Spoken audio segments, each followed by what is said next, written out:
In my last video covering my 2022 East Coast Coaster road trip, I talked about the awesome day that I had at Carowinds, the Cedar Fair amusement park located in Charlotte, North Carolina. For this episode, we are heading about 260 miles southwest to visit Six Flags over Georgia. Despite a decent ride lineup at the park, this honestly turned out to be one of the worst days of the trip, so let's get into why.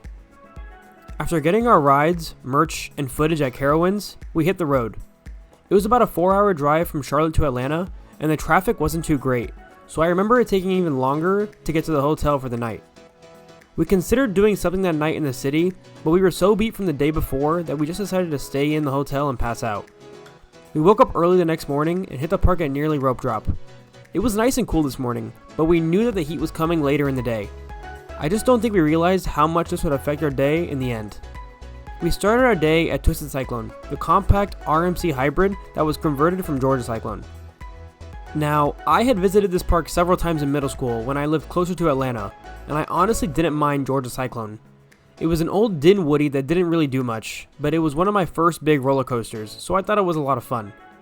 When the RMC conversion was announced, I was super excited to finally get on my first RMC, but unfortunately, I ended up moving away and didn't get back to Over Georgia until this visit. Unfortunately, I was pretty underwhelmed by Twisted Cyclone. It was early in the day, and I know that most RMCs need time to get warmed up throughout the day, but it was just weak. I think I remember the drop being decent and the rest of the layout was very boring. I wanted the inversions to be snappy, and they just felt like they were going through the motions. I was excited for the wave turn, and it just fell flat for me. I knew that I wanted to get back on it later in the day to see if it would have a chance to be better, but I only ended up with one ride that day. After Twisted Cyclone, we left the area and headed over to Daredevil Dive. On all of my previous visits to the park, I'd never had the chance to get a ride on it, and this day was no different. Daredevil Dive was down for the entire day, so I walked away still not having the credit nor any experience on any Gerstlauer coaster. Luckily, Goliath was right next door and it was a walk-on, so we headed over there and got a pretty decent ride in the front row. The camelbacks were fun, and the Helix was a highlight, but I didn't think it held up to other B&M Hypers, which I just recently discovered is an unpopular opinion. I also only got one ride on this one, which really sucks because I'm sure the back row could have been awesome. The rest of the morning was kind of a blur. I remember getting the credits on Dahlonega Mine Train and Joker's Funhouse Coaster, as well as heading into the Gotham City section to get footage of Batman. I also remember trying to get a ride in on Riddler Mindbender, but every time I would try to get on, it would go down. The heat and humidity started to get overwhelming, and I just felt a wave of exhaustion come over me, really making it difficult to continue on.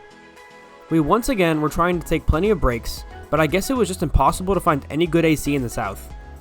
I didn't even make it to the other side of the park before we decided to call it a day. I was kinda just irritated from the Six Flags ops and vibe, as well as the heat and exhaustion. I didn't ride Blue Hawk, Superman, or Great American Scream Machine on that side of the park, and it was really a bummer, but I just didn't have it in me. We left the park very early on, and honestly, I was just happy to be heading back home. The road trip was a blessing, as it was one of the best experiences I had ever had. But it was very taxing mentally, physically, and quite frankly, financially. It was a 7-hour drive from the park to Orlando, and it was very relieving to be back home and in my own bed. With that, the trip had come to a close. Nearly 10 different parks, over 3,000 miles traveled, and over 50 new credits acquired. If you go back and look at the planning and layout video for the beginning of this trip, you can clearly tell that things did not go according to plan. Obviously, we missed out on Holiday World, Kentucky Kingdom, Kennywood, and basically Hershey Park with the way that went. I learned a lot from this trip, and I think it helped a lot with learning what I can and can't handle, if that makes sense. The most important thing I learned on this trip was that you need to pace yourself. On a summer road trip, there are going to be crazy hot days and you're going to be doing plenty of walking and traveling. It's important to take time and relax. It is somewhat of a vacation after all, so try to take time and just take it all in. Make the memories. If you're going with a partner or a group, enjoy the time you are spending with them, because trips like these are core memories. I will never forget my first ever coaster road trip. If you have been following along with all the trip videos, I appreciate you guys for watching. Like I've said before, the videos are partially for me to look back and reflect on, but also a way to give other people an idea of what to expect when they go to a certain park. I will one day look back on these videos and remember my first coaster road trip and the memories I made.